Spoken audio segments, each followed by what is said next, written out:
It's a funny thing, how a house can hold its breath. I never realized it until that night, when the Barrett place, where every window once glowed warm and safe, suddenly felt like the loneliest spot in Arizona. The evening air was dry and carried that faint, sweet smell of creosote after the sun dipped behind the blocky rooftops. As I walked up the drive, gravel crunching beneath shoes I'd owned since college, I half expected to hear laughter drifting from the kitchen. Instead, the only sound was the distant whir of someone's sprinkler and the quiet hush of a home getting ready to close in on itself. The front door was unlocked, just barely ajar, as if they were waiting. I stepped inside, dropping my keys in the old ceramic bowl by the entry, the one Mom always said brought good luck. Tonight, it looked out of place. The whole hallway did. The familiar photographs, birthday parties, graduations, a Christmas where Miles wore reindeer antlers suddenly seemed to belong to someone else's family. In the dining room, the table was set for 5, each place perfectly arranged. But no food, no wine, not even a slice of bread waiting in a basket. The overhead light was too bright, making every silence sharper. I stood in the doorway, clutching my purse, uncertain whether to call out or back away. Dad was already there, sitting at the head of the table, arms folded, jaw set in that way that always meant he'd made up his mind. Mom sat beside him, hands folded in her lap, eyes fixed on a spot just past my shoulder. Miles leaned back, ankle crossed over knee, looking far too relaxed, like he'd been rehearsing this moment. And Faye, she kept glancing at her phone, her thumb running circles over the screen, eyes flicking up with a coldness I'd never seen before. "Rowan," Dad said, voice clipped. "Sit down. We need to talk." A strange chill prickled along my neck. Something told me this wasn't about my new job or my messy car. But I obeyed, lowering myself into the seat nearest the door. My heartbeat was loud in my ears. There was a moment of silence, then Miles started. "We know about the account, Rowan. The transfers. The missing funds. Don't act surprised." For a second, I couldn't even find my voice. "What are you talking about?" I finally managed, but the words felt weak, like they belonged to a much younger girl. Miles slid a printed statement across the table. Some numbers were highlighted in yellow. His mouth twisted into a little smirk. I began, but Dad raised a hand, cutting me off. "That's not all," Faye said softly, not meeting my eyes. "We know about Preston. About the lies. About what you told people at work." She said it like a recitation, her face a mask. "Are you serious?" My voice was growing sharper. "You believe this?" I looked at Mom, searching her face for some sign of doubt or love. She only shook her head, lips pressed tight. "We're not here to argue, Rowan," Dad said, his tone final. "We've talked it over. We're removing you from the family trust, effective immediately. You'll need to leave. Tonight." The floor seemed to fall away. "Dad, you can't be serious. You have an hour." His eyes never left mine. I looked around, hoping for some sign this was all a cruel joke, a family prank that had gone too far. But no one was laughing. Faye rose first, disappearing down the hall and returning a moment later with a small duffel bag, mine. She set it down by the door, not meeting my gaze. Miles stood, arms crossed, smug satisfaction etched on his face. "I didn't do any of these things," I said quietly. My hands shook, but I held my ground. "You're my family." Mom looked up then, her eyes brimming with something I couldn't read, shame, fear, maybe regret. "We don't recognize you anymore, Rowan. This is for the best. It's what we all agreed on." There was nothing left to say. Not really. I wanted to shout, to throw their accusations back at them, to demand someone stand up and remember the daughter they raised. But the room was already shrinking, growing colder by the minute. Dad's face was set in stone. I stood, taking one last look at the family portraits on the wall, images of a girl who was loved, or at least tolerated, through science fairs and swim meets and late-night movie marathons. I wondered where that version of me had gone, and whether she'd ever really belonged here at all. Miles followed me to the door, holding it open as if I might change my mind and beg for forgiveness. But I didn't. Faye handed me the duffel, avoiding my gaze. Mom hovered nearby, but didn't touch me. And Dad walked behind us, making sure I stepped across the threshold. On the porch, dusk was settling in. The neighbor's porch light flickered on. I turned back, just once, but Dad was already closing the door behind me. The sound of the lock sliding home was louder than any argument we'd ever had. I walked down the path, each step heavier than the last. At the curb, I paused to check my phone battery flashing red. 3 missed calls from an unknown number, no messages from anyone who mattered. My keys, my bank cards, even my car, all locked away inside. Dad's final words echoed in my head. Don't come back. The street was quiet, just the gentle hum of far-off traffic and a dog barking somewhere down the block. I gripped the straps of my bag, feeling the unfamiliar weight settle in my stomach, a tight, aching knot, not quite hunger, not quite fear. As I walked toward the main road, each step further from the home I'd always known, I tried to think of something brave to say, some line that would turn this into a story of courage. But the words stuck. All I could manage was a slow, steady breath and the silent promise to myself, keep going. Don't look back. The air was cooling fast now, dusk deepening to true night. I glanced up at the wide Arizona sky, the first stars beginning to blink on overhead. Somewhere out there, the world was still spinning, utterly indifferent to my heartbreak. And yet, as I moved forward, one foot after the other, away from the locked door and the family that had chosen silence over love, I realized my story wasn't ending. Not really. Something inside me had shifted, a quiet certainty that the bravest thing I could do was keep moving, even if I didn't know where the road would lead. Sometimes, the first step out the door is the hardest. Sometimes, it's also the beginning of everything that matters. Motel rooms were never meant for sleeping. At least, not for people like me. They're for waiting out storms you never saw coming, for clutching your own elbows in the cold while you try to remember how breathing used to feel before it was work. That night, I ended up at a roadside place with a cracked neon sign that flickered between vacancy and just VC. Maybe the universe was giving me a hint.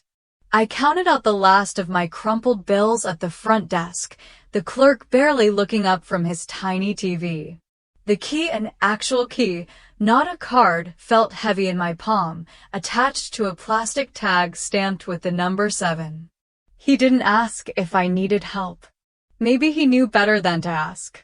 Maybe he could tell, just from the way my shoulders slumped, that this was not a night for conversation. The room itself was exactly what you'd expect.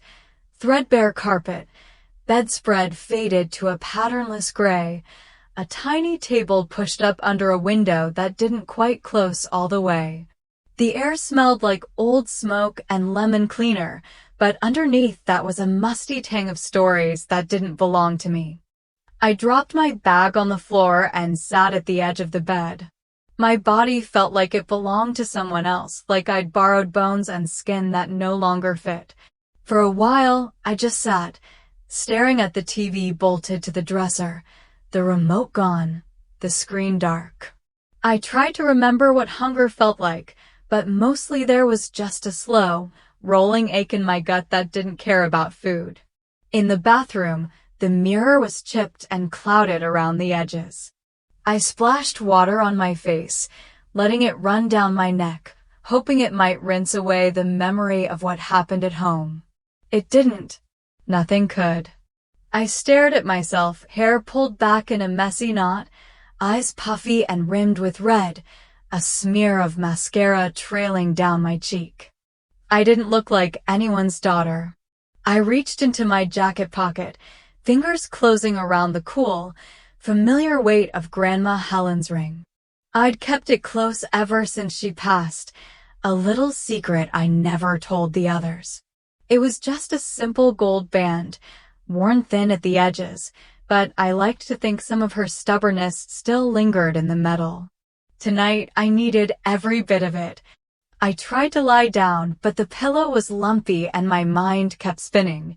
Every time I closed my eyes, I heard Dad's voice. Don't come back. Miles' accusations, Faye's silence, Mom's face turned away. I wondered how many other people had tried to sleep off their pain in rooms like this, and how many had failed. A wave of nausea rolled over me, sharp and sudden. At first, I thought it was just nerves, or maybe the vending machine chips I'd forced down in the lobby. But it kept coming, stronger this time, and suddenly I remembered my period. When was the last time? 2 months? Maybe 3? The thought settled like a stone at the bottom of my stomach. Panic made my hands shake as I dug through my purse for loose change. The gas station was only 2 blocks away.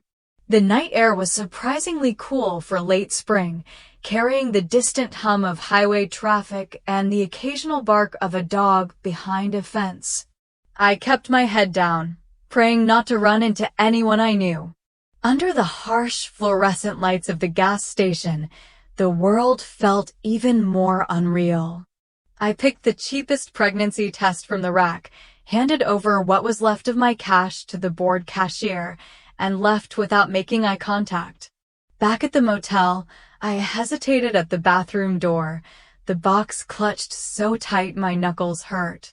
The bathroom light was cruel and yellow. I read the instructions twice, hands trembling. Then I waited, watching the little window on the test like it might hold the rest of my life inside those tiny pink lines. When the answer came, I didn't cry. I just stared. 2 lines, clear as day, staring back at me. I sank down onto the lid of the toilet, test in hand, feeling everything and nothing all at once.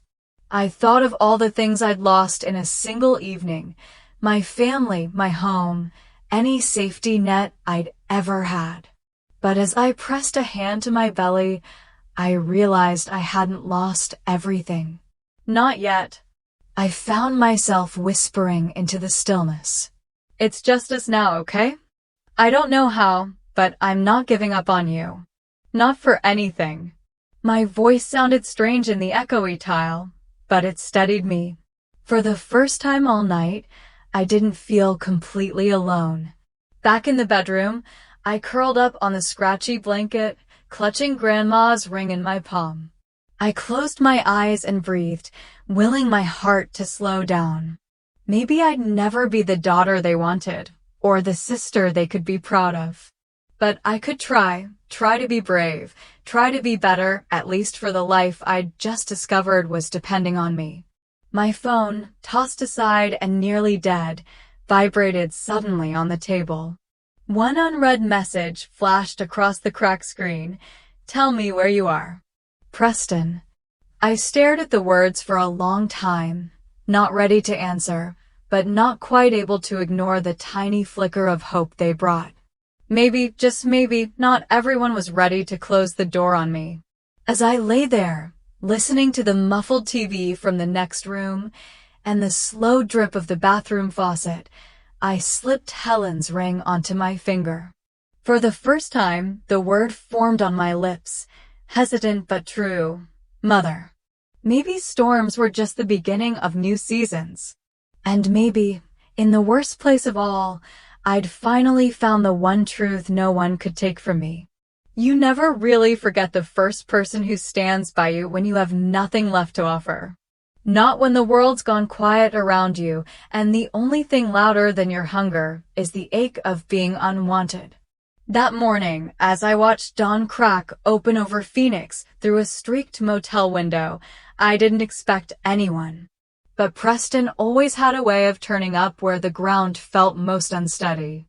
My phone, which I'd nearly let die in the night, buzzed once more.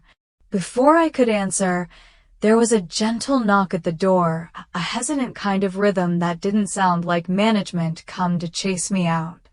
I peeked through the peephole and nearly dropped my phone. Preston, in yesterday's shirt, hair messier than I'd ever seen, holding a paper bag and 2 coffees.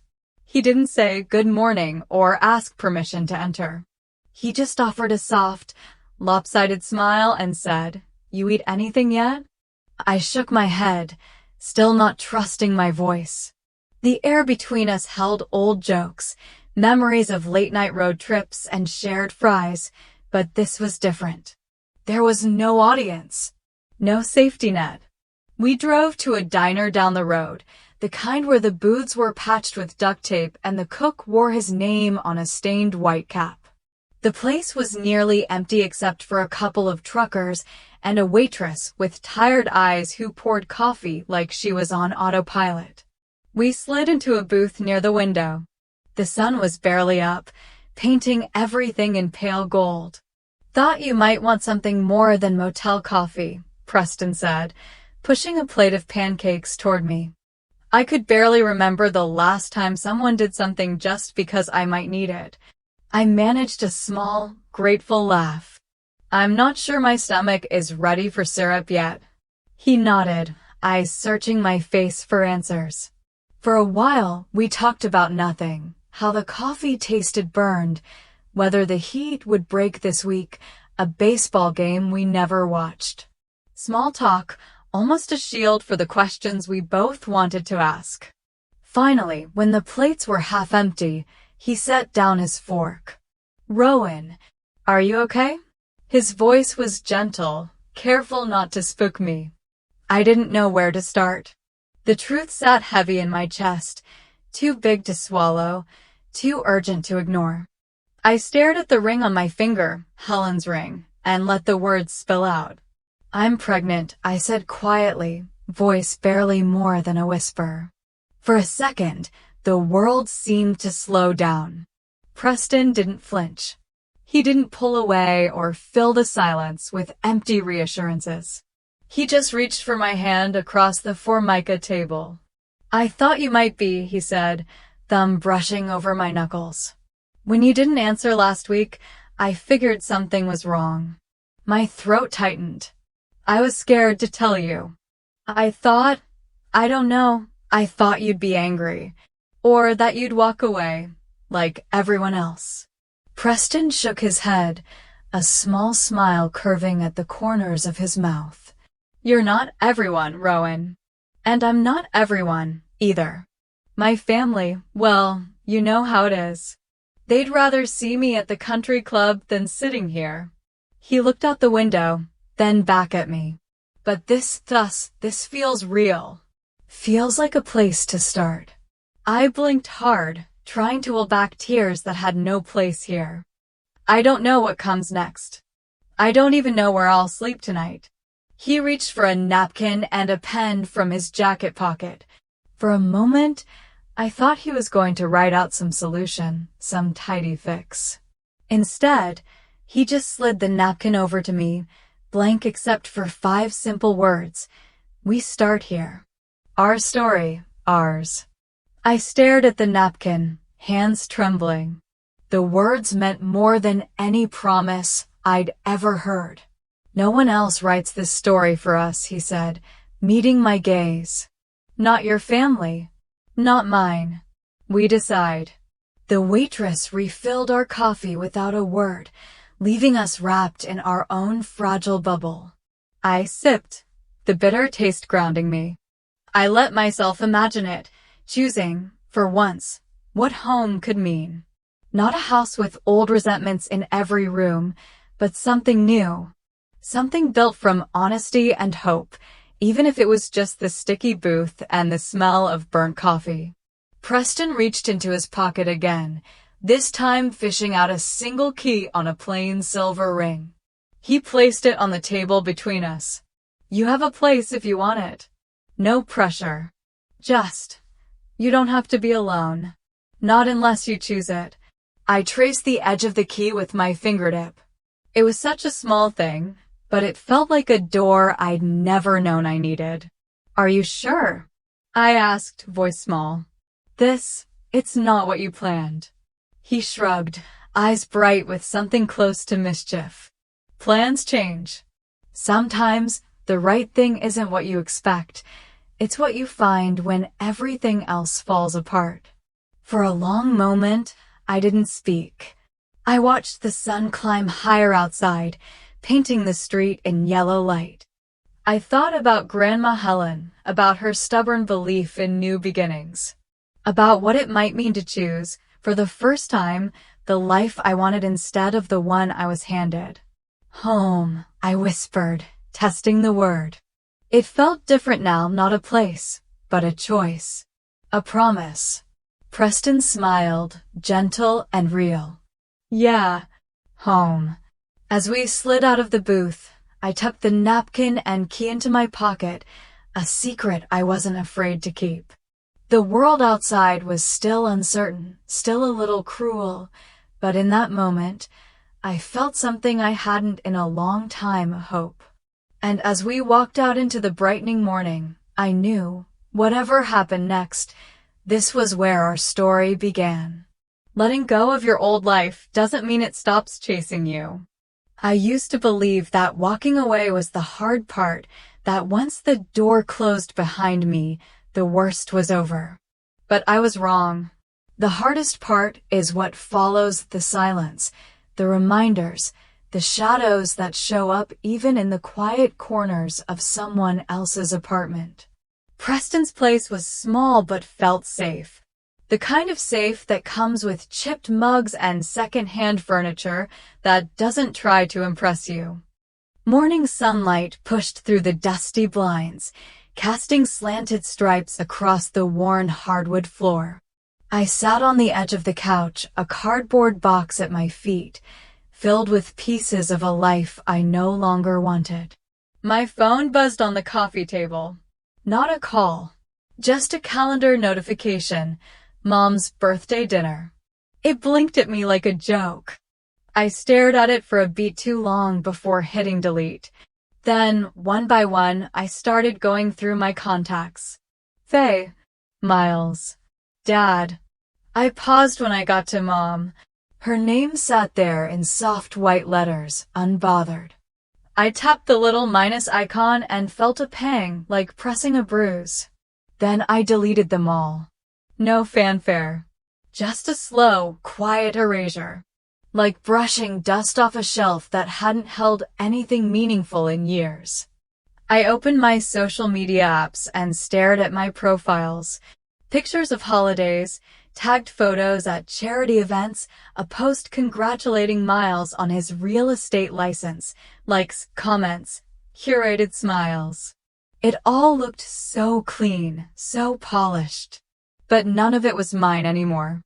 I tapped deactivate and let it go. Done. Preston asked softly from the kitchen, where he was fixing a crooked cabinet door that squeaked every time it opened. Mostly, I said, voice tight. Just needed to cut the cord. He came over, wiping his hands on a towel, and sat beside me. It's not wrong to grieve what you're letting go of, even if it never truly loved you back. I nodded, eyes hot. I just thought I mattered more. Not as an heir, not as a daughter, just as me. He didn't speak. He just slipped his arm around my shoulders, and we sat in the stillness, the kind of silence that didn't press on your chest, but gave you room to breathe. Later that afternoon, as I folded laundry, my phone lit up again. Voicemail. I hadn't heard it ring. I recognized the number, though. My thumb hovered over the delete button, but curiosity got the better of me. Della's voice came through the speaker, flat and clipped. "Rowan, this is your mother.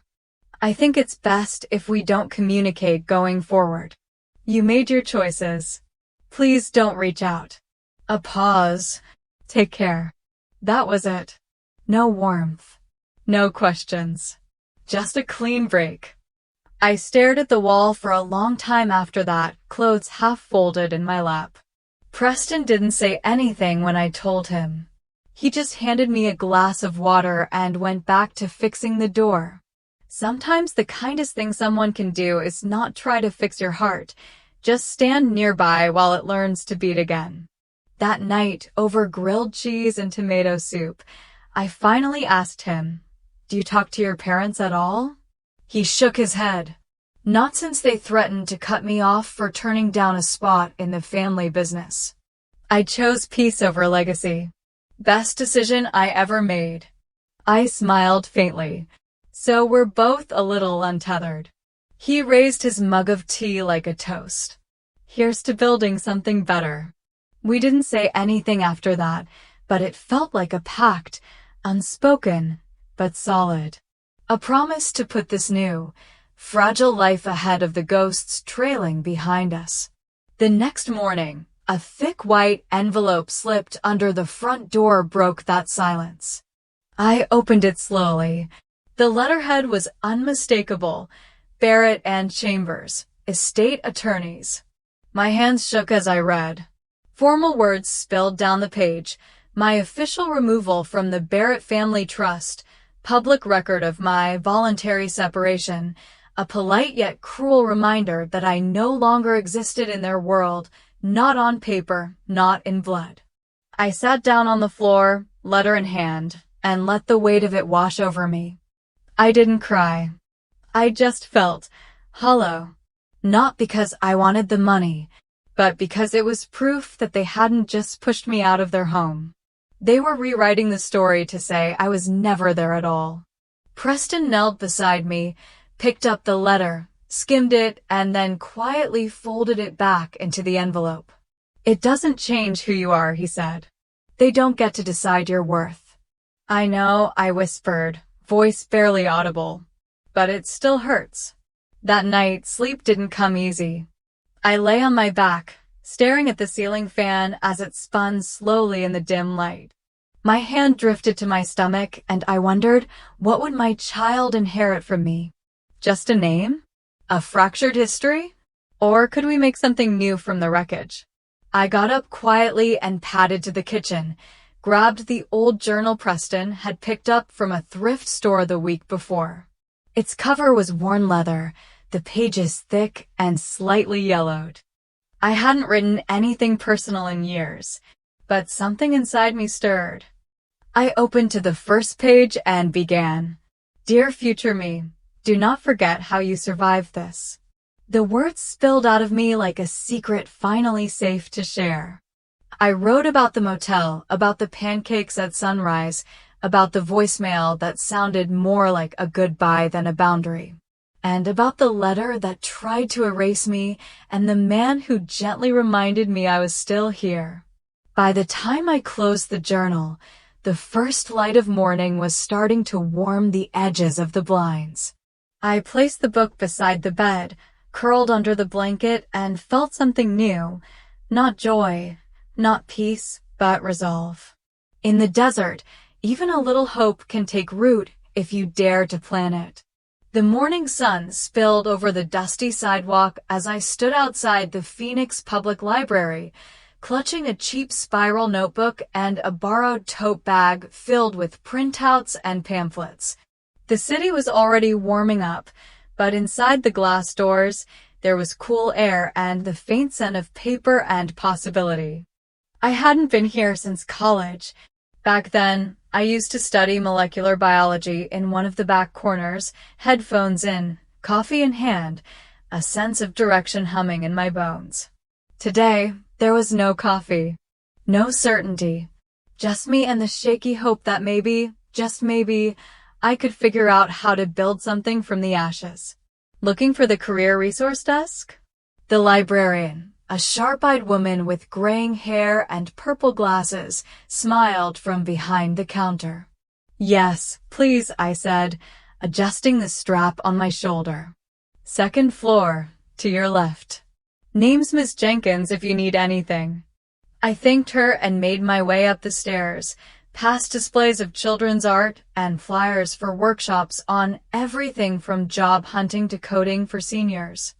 It struck me how much life was trying to happen inside this quiet building. Upstairs, I found the corner Ms. Jenkins had mentioned. 2 old desktop computers sat against the wall. I signed in and started searching.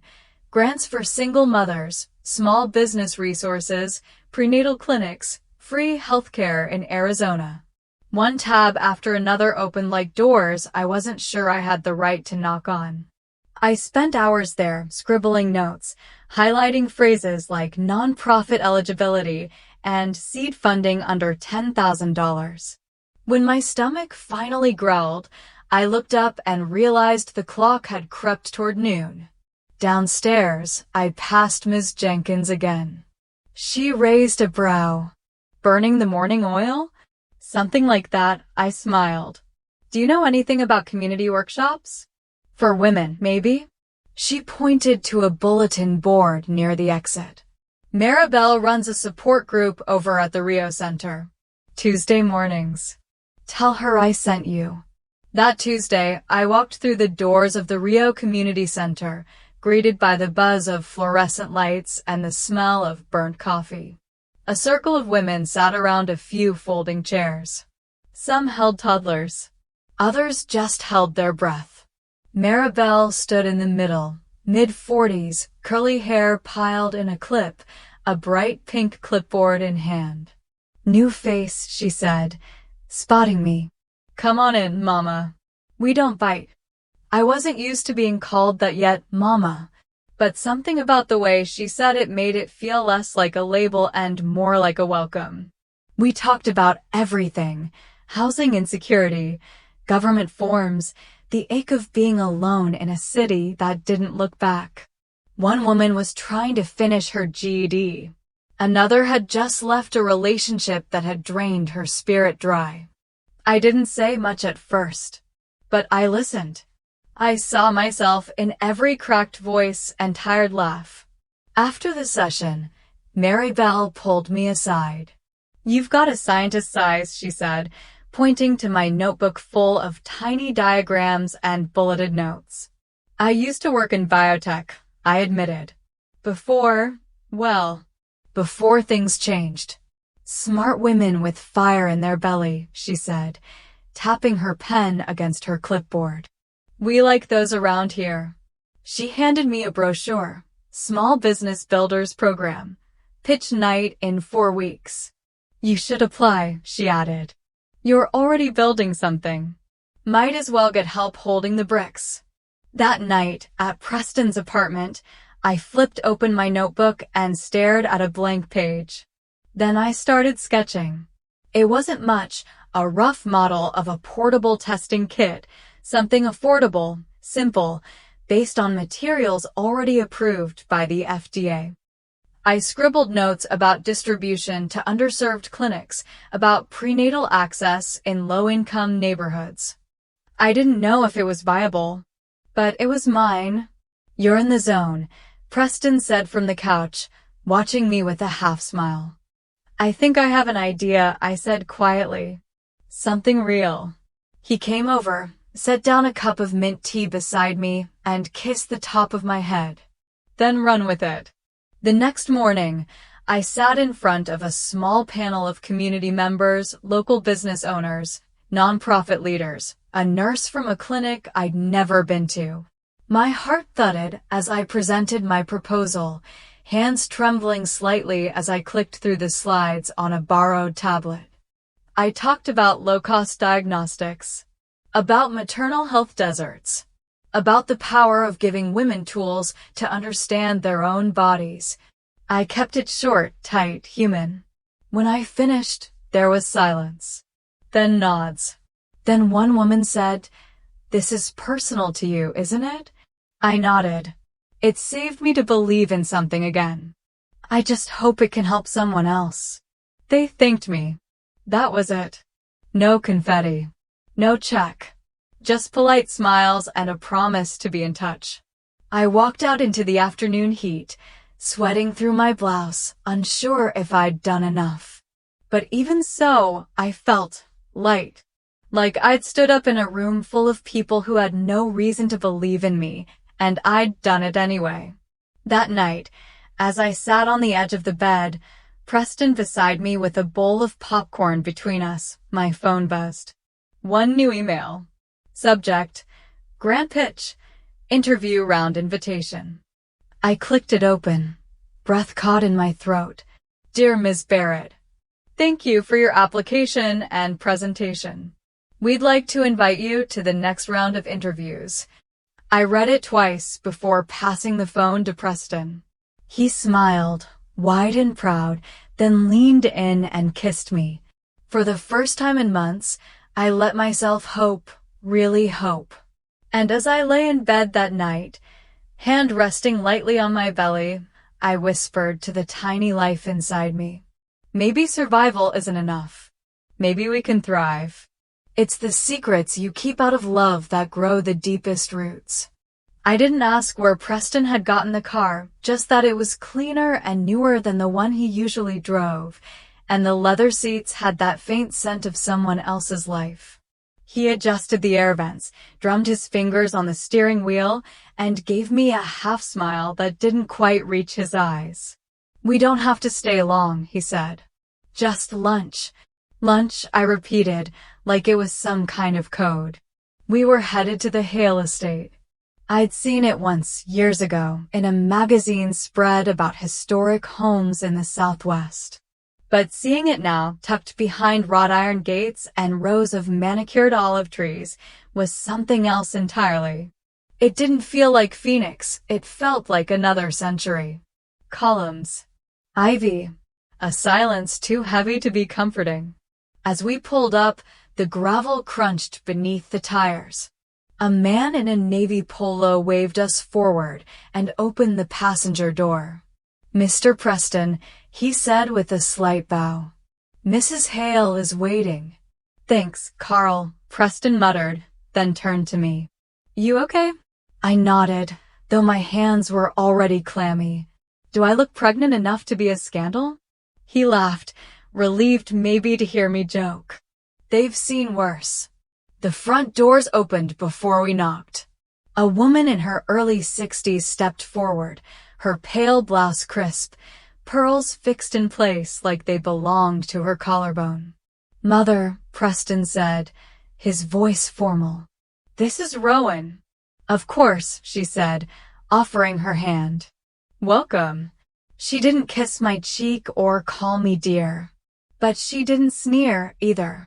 She was grace-polished into cool stone. I couldn't tell if I was being tolerated or tested. Maybe both. The dining room was immaculate. The long table gleamed under the chandelier. Every place setting matched, down to the napkin rings engraved with the family crest. I hope you're well, she said as we sat, her eyes flicking briefly to my midsection. As well as anyone trying to rebuild their life, I said, unsure if it was too much honesty or just enough.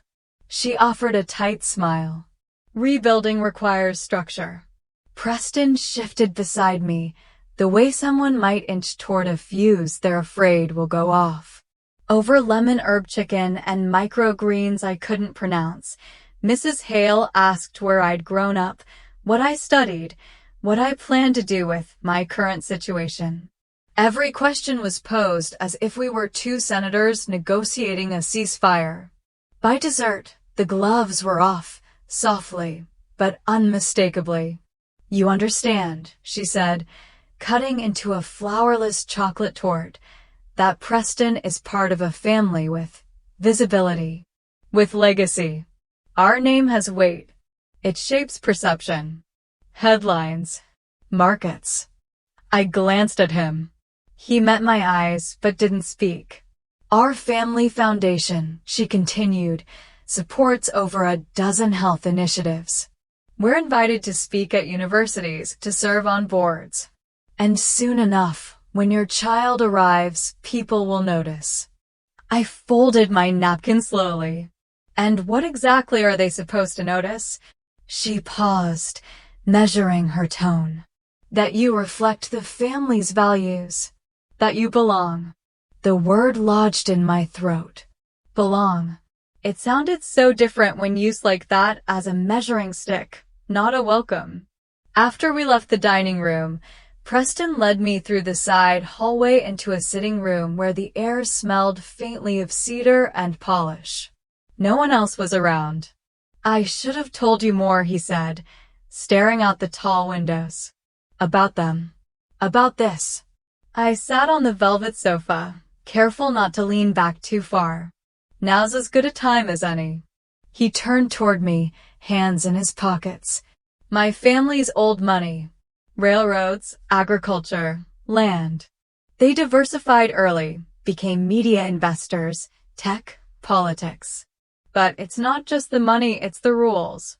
Appearances. Everything comes with strings. I nodded. And now I'm tangled in them. No, he said quickly. You're not. Not unless you want to be. He came over, sat beside me. I told them we're having a child. I didn't ask for permission. But they'll expect things. Statements.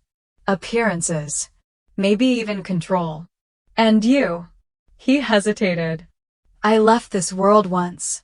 Built a life of my own. But they keep pulling. I looked at my hands. My fingers trembled slightly, so I tucked them under my thighs. Preston, I've already been erased by one family. I won't let it happen again. He reached into his coat pocket and handed me something, a small silver key on a worn leather ring. You don't have to live here, he said. You don't have to play this game. But if we do, I want you to know everything. I want us to be honest, no matter how ugly it gets. Outside, the afternoon light fell sideways across the lawn. Somewhere in the distance, a gardener's radio played soft country music, like the world outside didn't care who inherited what name. I grew up thinking my family name could open doors, I said quietly. Turns out, it just locked me out. He touched my hand. Then let's build our own door. That night, back at the apartment, I stared at myself in the mirror. My belly hadn't rounded yet, not really, but I placed a hand there anyway. 2 legacies. 2 names. 2 histories full of expectations and secrets. I whispered, you don't owe either of them anything. We start fresh, okay? In the quiet that followed, I imagined our child, growing, listening, maybe already learning what it meant to carry weight before they were ever asked to lift it. And then, Preston's voice behind me, soft but steady. Is this a world you want to step into, for you and our child? You'd think that after everything I'd been through, being kicked out, finding out I was pregnant, building from scratch, I'd be numb to judgment. But the whispers behind your back? They always find new ways to sting, especially when you're finally standing tall. The Phoenix Innovation Center buzzed like a hive the moment I walked in. It wasn't grand, but it had that bright, expectant energy you only find in rooms filled with dreamers. Foldable chairs, colorful banners from local sponsors, and a microphone that squealed once before settling down. To everyone else, it was just another pitch night. But to me, it was my first time stepping into the world again, with my name, my idea, and no one to hide behind. I clutched my folder and repeated Grandma Helen's words in my head like a prayer. Your truth walks in before you do. They called us by alphabetical order. Rowan Barrett, Soul Spring Biotech. I walked to the front, legs surprisingly steady in heels I hadn't worn in years. The spotlight hit, and for a second I couldn't see anything, just shadows of faces and the red timer counting down behind me. Good evening, I said.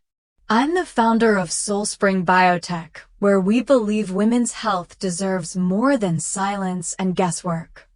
I laid out my idea of a low-cost, at-home diagnostic kit for early detection of common women's health conditions, especially in underserved communities. The science came naturally. The need was obvious. And as I talked, the fear started to loosen its grip. But then, the questions came. A man with a neatly trimmed beard and Harvard pin leaned into his mic. Ms. Barrett, how do you intend to establish public trust given your family's well-known situation? There it was. Polished words with sharp edges. I paused. For a heartbeat, I thought of my father's voice telling me to leave. Of Della's cold silence. Of Faye, always watching for a crack in my armor. My company is built on transparency, I said evenly. I can't control gossip, but I can control my integrity. This idea stands on data, not last names. Out of the corner of my eye, I saw her. Faye, arms crossed, standing at the back of the room in her tailored blazer and flawless lipstick. Of course she came. And of course, she made sure people knew exactly who I was. Another judge, a woman with streaks of silver in her locks and a badge that read, Dr. Porter, nodded slowly. You answered like someone who's earned that truth, she said. Thank you. When I stepped down, I didn't remember applause. Just breath. Mine, study for the first time in a long time. The break room afterward was loud, candidates laughing, networking, exchanging cards. I stood alone by the water dispenser, letting the cold cup cool my palms. A woman approached, mid-30s, with a baby bump under her flowy blouse. You nailed that, she said with a wink. They needed to hear someone who's lived the problem. I'm rooting for you. That one sentence nearly broke me. Because for all the rumors, there were still people who saw me, really saw me. An hour later, they read the names. Third place. Then second. Rowan Barrett, SoulSpring Biotech. There it was. My name, not as a scandal, but as a beginning. The envelope was small. The check inside wasn't life-changing, but it was enough. Enough for a prototype, for rent on a shared lab, for the next brave step. I stepped outside to get air. The Arizona evening had cooled just slightly, but my heart raced hot. That's when Faye found me. You looked composed up there, she said, tone casual, like we were just two sisters catching up. I didn't answer. But don't get comfortable, she added, eyes sharp now. Secrets have a way of surfacing. I turned to her, calm. Then let them. I've got nothing left to hide. Her smile faltered. As she walked away, heels clicking against the pavement like punctuation marks, I caught my reflection in the glass door beside me. Not flawless. Not polished. But whole. Fiercely, defiantly whole. This wasn't about them anymore. It was about me and the tiny life inside me, growing, steady, unaware of the storm that came before. We weren't just surviving. We were becoming something entirely new. Some storms teach you to stand. Others, well, they remind you when it's time to let go. It started with a ping on my phone, then another, and another. By the time I opened my email, the storm had already begun brewing. There it was. A blog post. A thread on Twitter. A comment under the Innovation Center's announcement. Rowan Barrett, disgraced heiress turned biotech opportunist. Using a pregnancy to gain sympathy. Didn't her family cut her off for a reason? I sat at the kitchen table, barely breathing, as the screen flooded with opinions from strangers who thought they knew me. But I knew those words. I knew their cadence, their venom. Miles.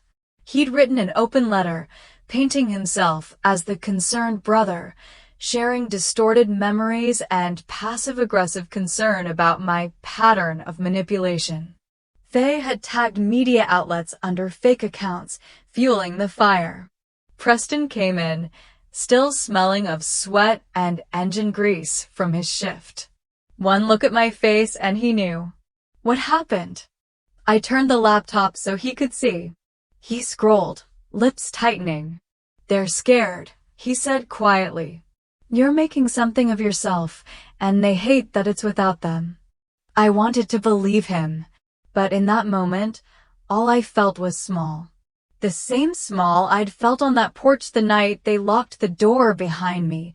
For a second, I thought about deleting everything, closing my laptop, unplugging from the world, raising this child in silence and survival.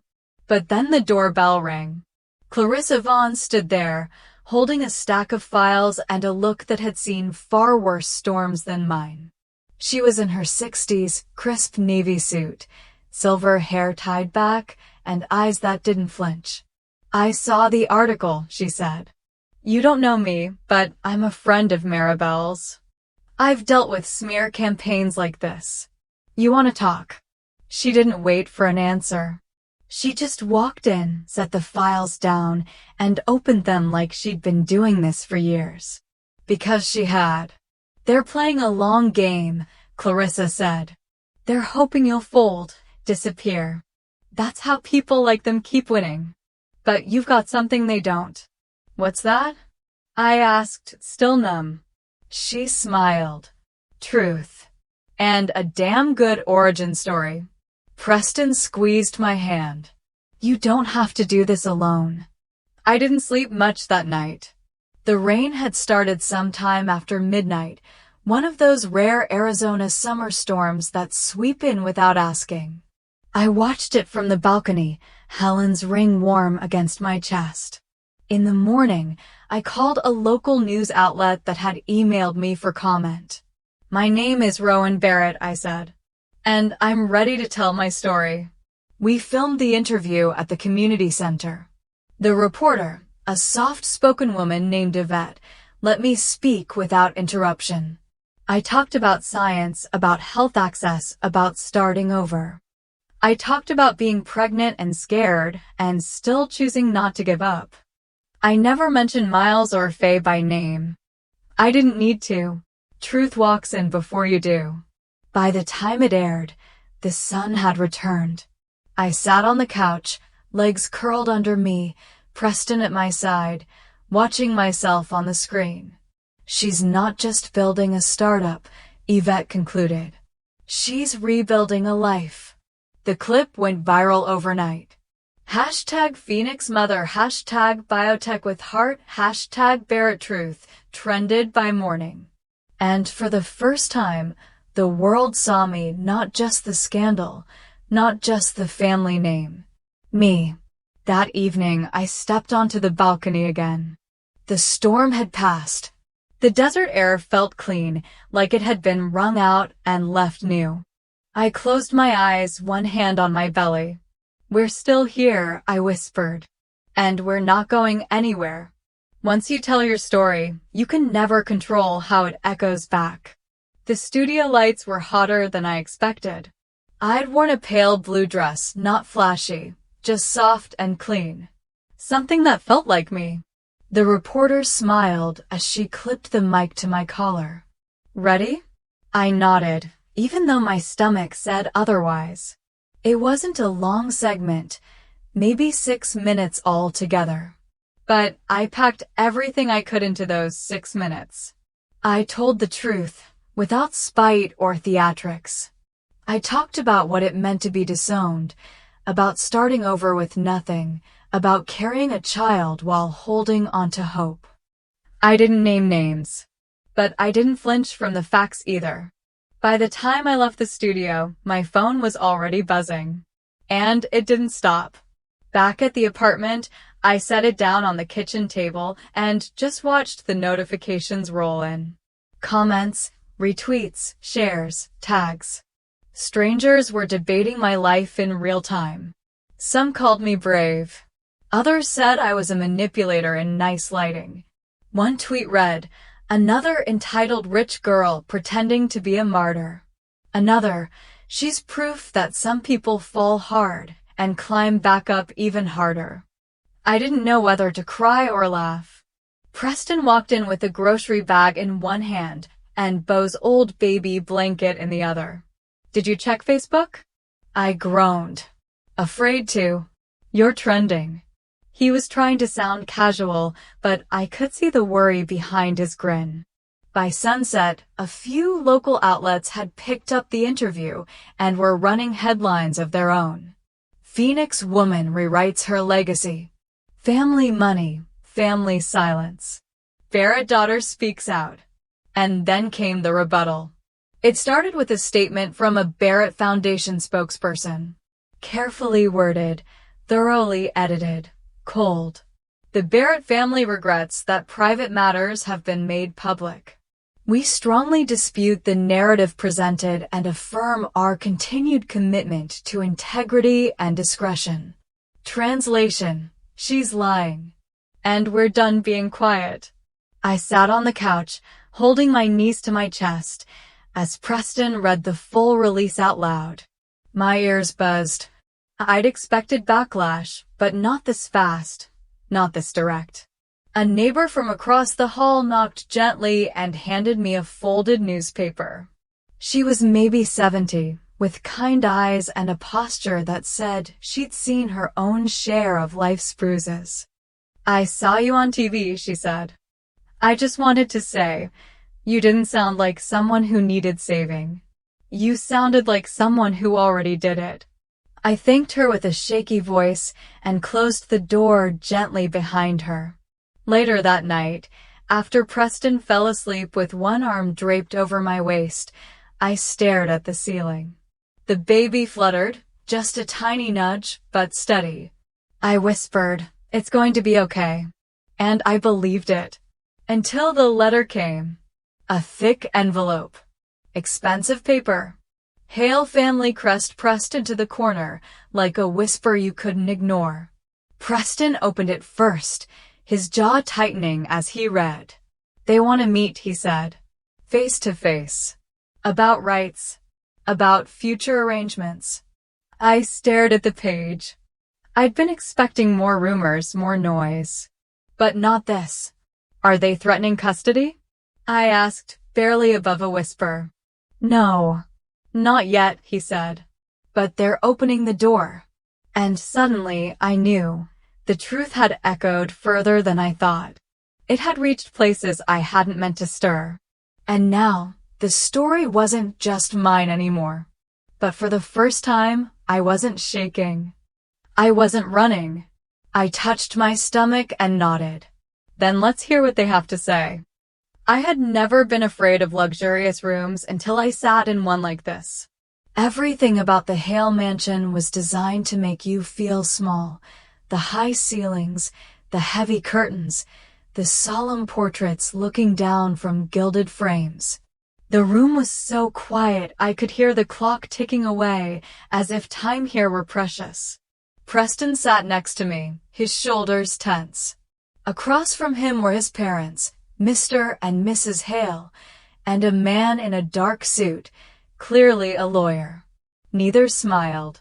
Thank you for coming, Mr. Hale began, his voice as dry as the desert outside.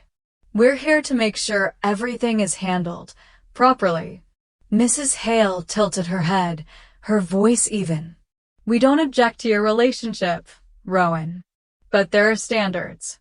And when the baby comes, things will change. Change how?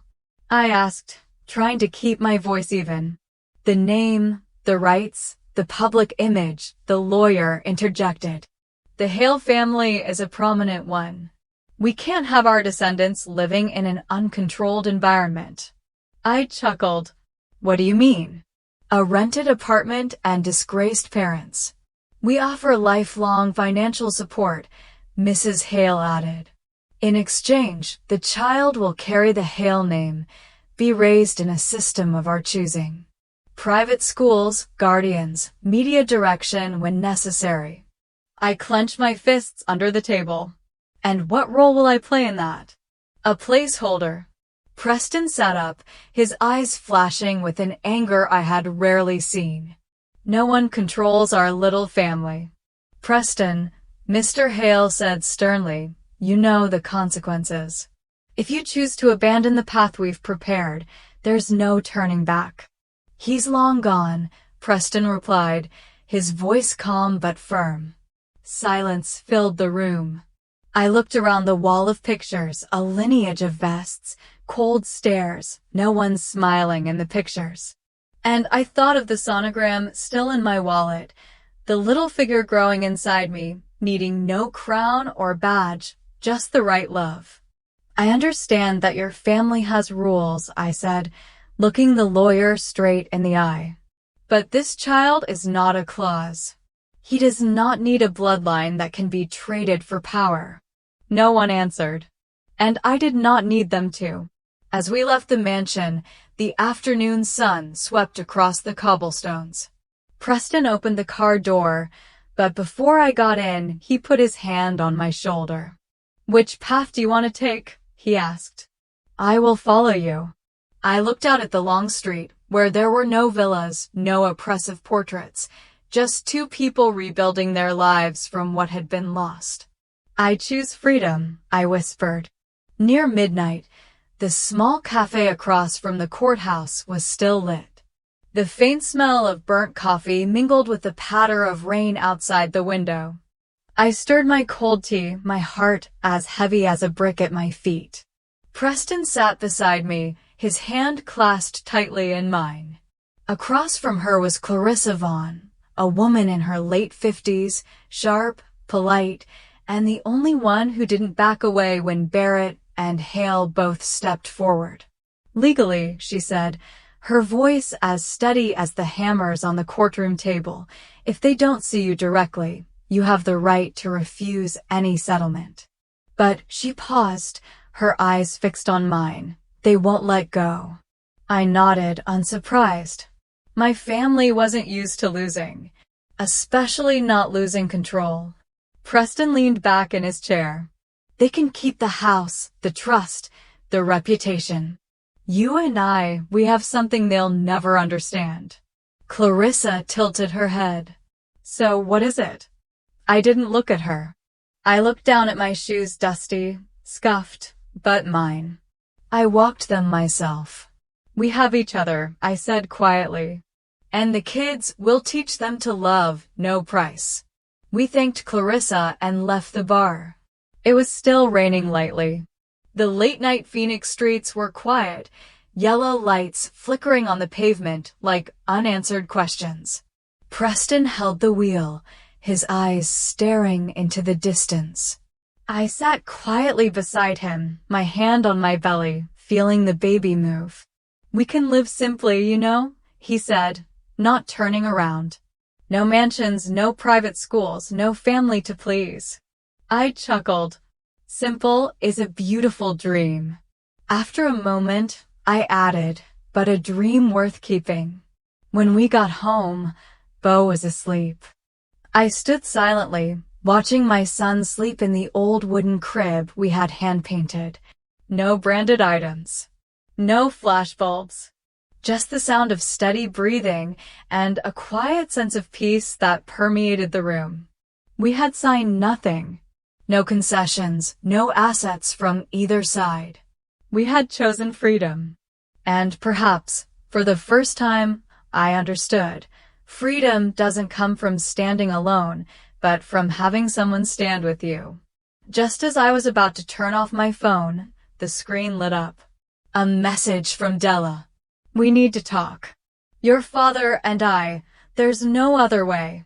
My heart sank. Not out of fear, but because I didn't know what else she could wrap up in the 2 words gone. I was watering my rosemary when I heard a knock at the door. It wasn't the familiar postman or a neighbor asking for directions. It was a strange sound, hesitant, heavy, as if the person knocking wasn't sure he should be there. When I opened the door, I could hardly believe my eyes. My father, Raymond Barrett, and my mother, Della, stood there. They both looked smaller than the last time I'd seen them. No longer authoritative or cold. Just two old people in wrinkled old clothes, clutching hats, eyes not daring to look straight.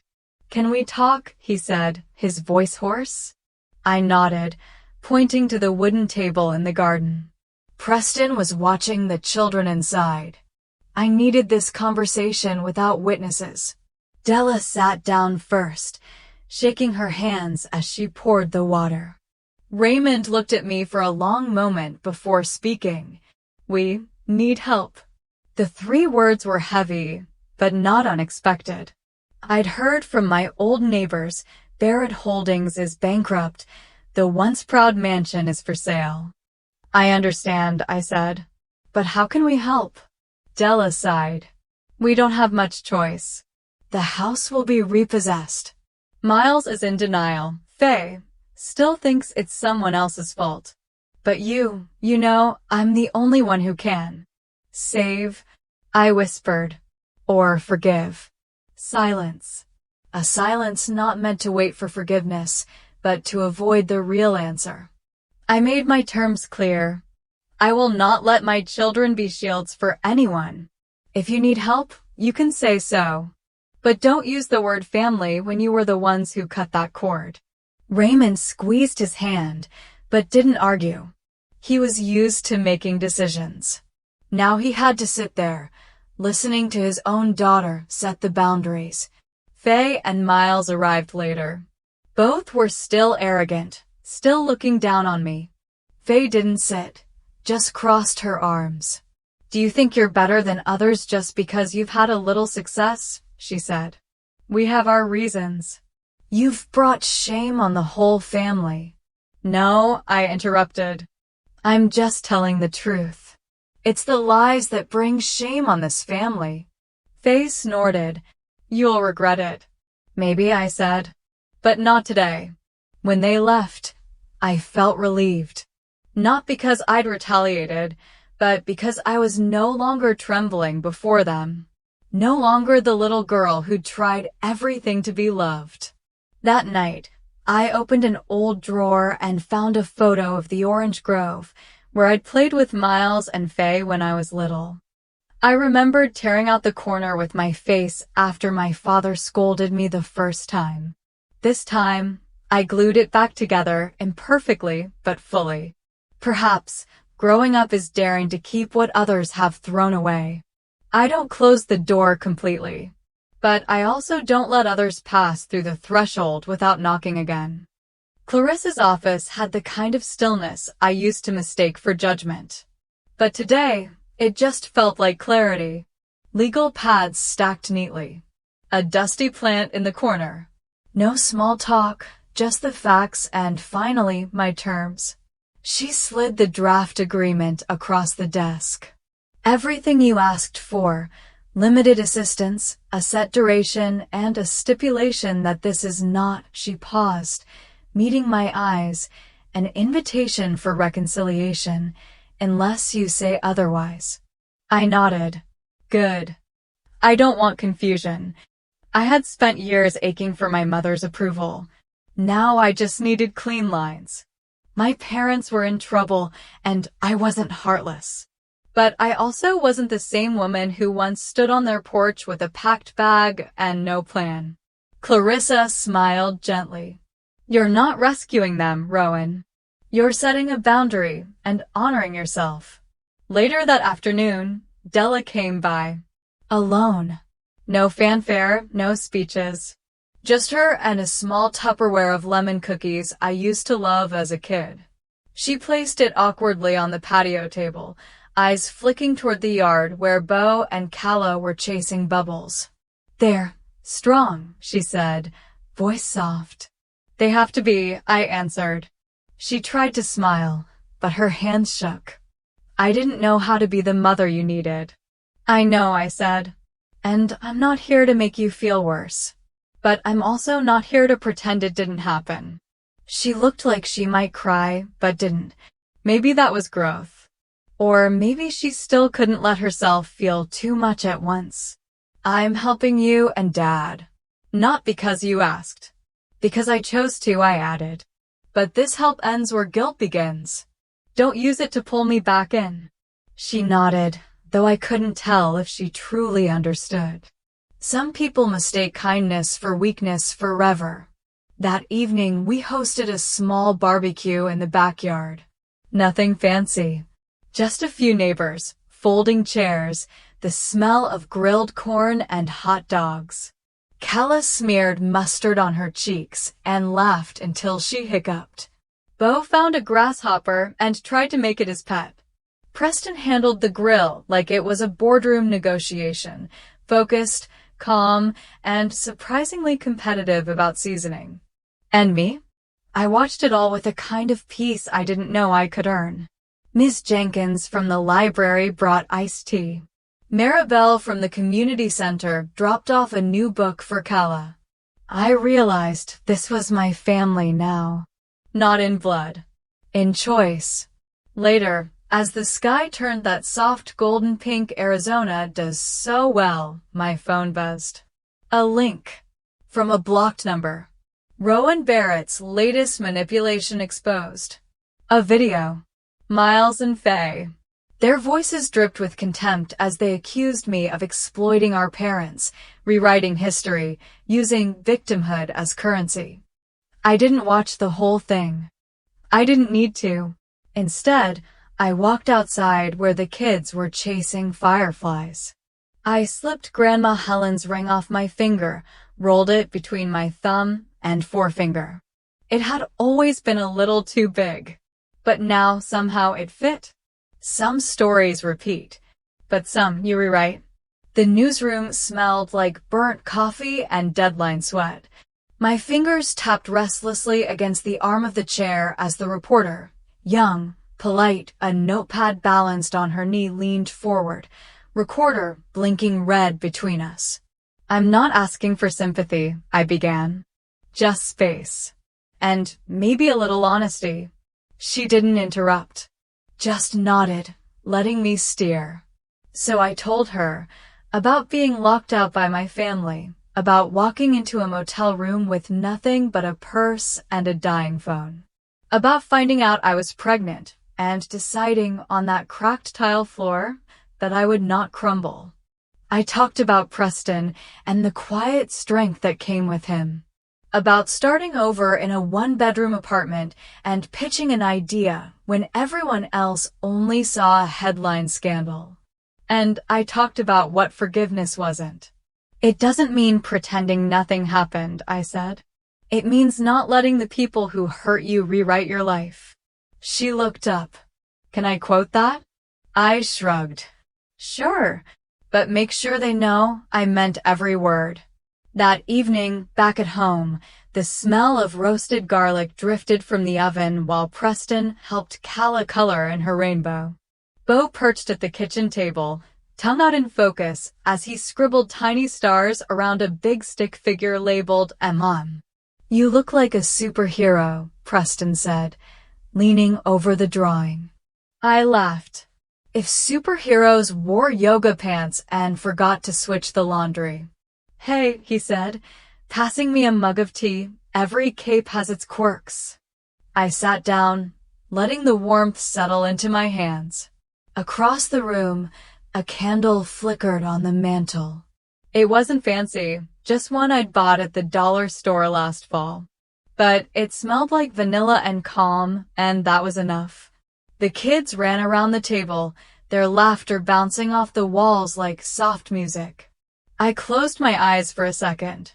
This was what I'd fought for, not headlines, not apologies. Just this. The everyday miracle of being safe, seen, and still standing. Later that week, the article ran. Front page. Phoenix woman rebuilds life after family fallout.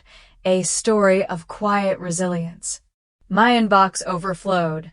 Messages from neighbors, old classmates, women I'd never met. A nurse from Mesa.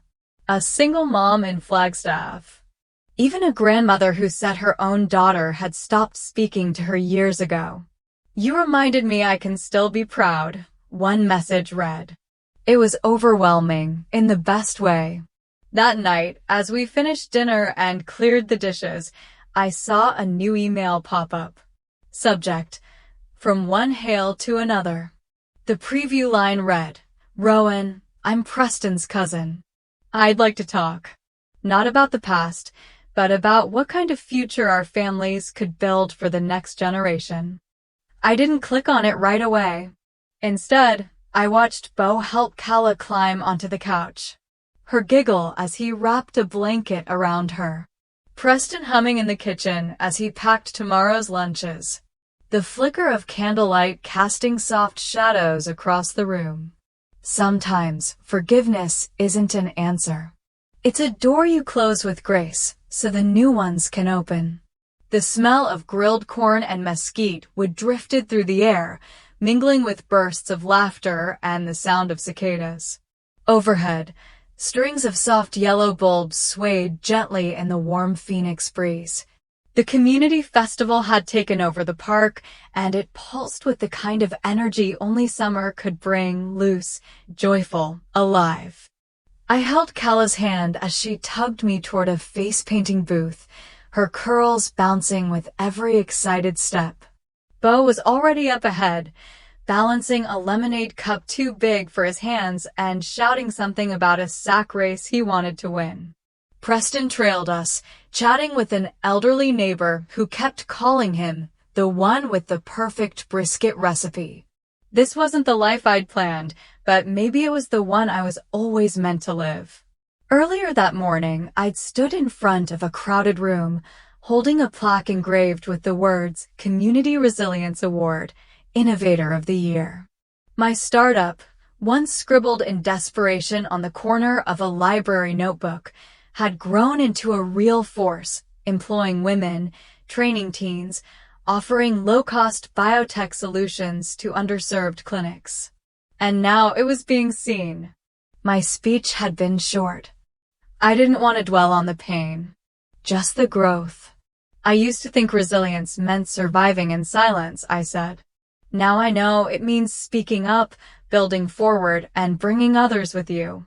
After the applause, one of the judges pulled me aside. "You're not just rebuilding," she said. "You're replanting what it means to belong." I'd carried those words with me all day. At the festival, our booth was buzzing. Friends dropped by with hugs and paper plates. Kids ran in and out, their sneakers dusty, their hands sticky from popsicles.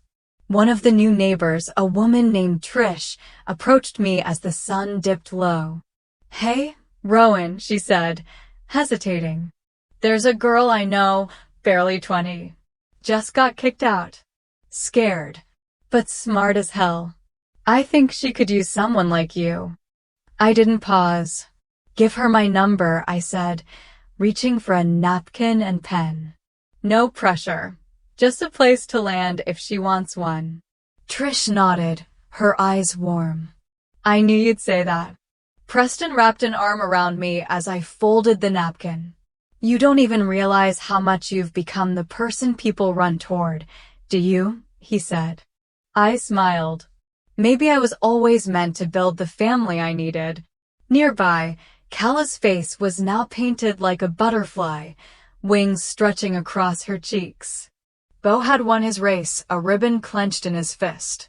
The sun dipped behind the trees, and lanterns flickered on in the garden beside our booth. A soft country song played from a nearby speaker, familiar, comforting. Preston raised his lemonade to me. "To billion-dollar bloodlines," he joked, winking. I laughed. You know what? It is a legacy, but not the kind measured in stocks or estates. Kindness, resilience. That's what our kids are inheriting. As if summoned by our words, Bo ran up and wrapped his arms around my waist. "Mom, can I plant a new tree in our yard next week?" "Sure," I said. "Why?" "Because this one's ours. And trees grow better when you talk to them nice." That night, back at home, I tucked both kids into bed and returned to the kitchen. Fireflies blinked outside the window. Preston was sorting through the day's mail. "You got something," he said, handing me a white envelope with a gold seal. I opened it carefully. The letter inside was crisp, formal. My eyes widened. Congratulations, you have been nominated for the National Women in Innovation Award. Details to follow. Preston whistled low. Well, looks like your story just went national. I didn't answer right away. I looked out toward the backyard, where the first tree I'd ever planted, just a sapling back then, now stretched its branches wide under the stars. Sometimes, the roots that take hold aren't the ones you're born with. The morning light broke slow and quiet over the backyard, painting long soft lines across the grass and flower beds. The air held that in-between stillness, when the world is just beginning to wake, but nothing demands your attention yet. It was my favorite kind of silence. Not empty. Just full of calm. I bent down to water the rosemary by the garden fence, the dew still clinging to the leaves like the day hadn't decided whether to be hot yet. Callah's rain boots were tipped over beside the tomato planter. Bo's paper airplanes littered the patio steps. This was the same garden where I once cried, doubting if I could do any of it alone. Now, the tears didn't come as often, and when they did, they didn't scare me. Inside, I heard the shuffle of tiny feet and the creak of our old kitchen chair. Then Preston's familiar voice, "She's out back. Go surprise her." Two little pairs of feet came barreling across the lawn. "Mommy," they shouted in unison, Callah nearly tripping on the stepping stones as Bo waved a plastic butterfly net. I dropped the watering can and caught them both in my arms. It used to feel like my whole world collapsed the night they locked the door on me. Now, I looked around at my children's tangled hair, the birdsong, the sunlit ivy curling up our fence, and thought, no. My world began that night. Preston appeared a few steps behind, holding 2 mugs. "Coffee for the Queen," he smiled, setting mine on the garden table before sitting beside me on the bench. I reached into my sweater pocket and pulled out the small leather-bound diary. Grandma Helen's. The pages were soft from years of touch, corners frayed like an old quilt. I'd found it again last night, tucked in a storage box, right under Bo's old baby onesie. I flipped to a page I'd marked in pencil. It simply read, "Even when the door closes behind you, walk on. You're not lost. You're just in the part of the story where the road gets quiet." Preston read over my shoulder. "She'd be proud of you," he said. I smiled, eyes stinging just a little. I think I'm finally proud of me, too. Later that morning, after the kids had run back inside for pancakes and cartoons, I sat alone with my notebook. Not the business one. Not the budgeting one. This one was for me. I wrote a letter to the version of me who stood on the porch that night in 2015 with a duffel bag, a dying phone, and a heartbreak that felt like it might never stop echoing. Dear me, you survived. More than that, you grew. You fought for peace and built a home. Not a perfect one, but a real one. You planted roots where none existed. You raised children with joy in their laughter. You learned that your worth was never theirs to grant or take away. You loved again. You trusted again. You chose to stay soft when life wanted to make you hard. That is your triumph. With love, me. When I looked up, Preston was standing in the doorway, coffee in one hand, our daughter balanced on the other hip. Callah was whispering something to him, her curls bouncing. "You coming?" he asked, tilting his head toward the kitchen. "Pancakes are burning." I laughed and stood. Wouldn't miss it. We walked back inside together, my family, my peace, my choice. And for the first time in years, I didn't feel like I owed anyone an explanation. The garden gate creaked in the wind behind us. Light spilled into the house. The morning had officially begun, not rushed, not dramatic, just full of freedom. And before stepping through the doorway, I turned one last time and whispered softly into the breeze, "Thank you, Helen. Thank you, me." I am someone who has walked in the dark areas of my family, believing that blood never turns away until it happened. And it was also from that journey that I realized, sometimes, people who are not related by blood can be the only light that leads us to peace. What touched me most about Rowan's story was not her success, but how she chose to love herself. No longer trying to be accepted, no longer staying silent to keep the peace. She dared to stand up, dared to walk, and then build a home from scratch with a heart that never gave up. Perhaps that is the biggest lesson. You don't need to be chosen to deserve happiness. What about you? Have you ever felt lost in your own family? Have you ever had to learn to let go of a familiar door to step into a new life? Share your story with me in the comments section. Who knows? Someone out there might need a word of sympathy.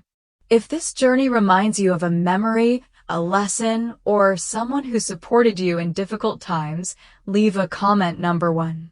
Where are you watching this video / reading the story? I'm always happy to know that I'm traveling with hearts everywhere. And if you love stories like this, simple but full of strength, subscribe to the channel so you don't miss the next journeys. Thank you for accompanying me through the past 16 chapters. I hope you always find light in the darkest moments. See you in another story, where we will still find each other in the wounds and in the kindness. Yellow Heart.